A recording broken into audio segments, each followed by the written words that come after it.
Should read it, because that sweep of history says that again and again and again, when men and women come together and invent the future, where Steve Jobs once said, if you want to know about the future, invent it. Great things happen. Things don't happen in silos. Things happen when people bump and connect. Bump connect was a phrase that Bob pioneered, and he's never been given sufficient credit for that concept. The idea that we come together and celebrate our ideas, that the cross-fertilization of ideas is at the heart and soul of what an innovation economy is all about, that we are not only a marketplace of ideas, but that we have been for 400 years a center for immigrant entrepreneurship. More than 1 million people live in Massachusetts who weren't born in the United States. And to the extent that we can create a culture or an ecosystem for growth, for innovation, for imagination, that is what our special secret is all about. Nobody understands that better than Bob. And Bob and Richard and Roger and Janie Bischoff and I were privileged to work with Bob on the Boston History and Innovation Collaborative. The awards that were presented every year, the Bump and Connect awards that were presented every year, were all about changing the country or changing the world. Anything less than that, we rejected the idea. I'm serious. And the things that we celebrated, the venture capital industry, the marriage equality movement, which changed the world, right here in Massachusetts.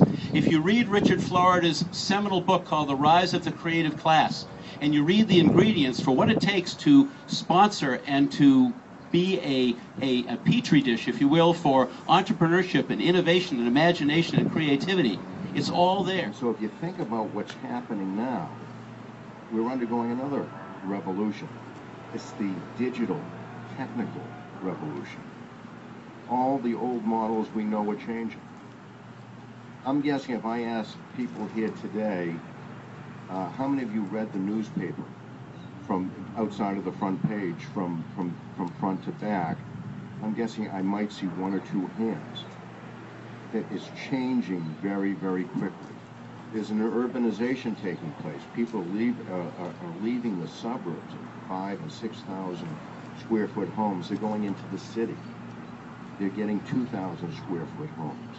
They're taking one car. Cars are getting smaller. Phone applications are changing.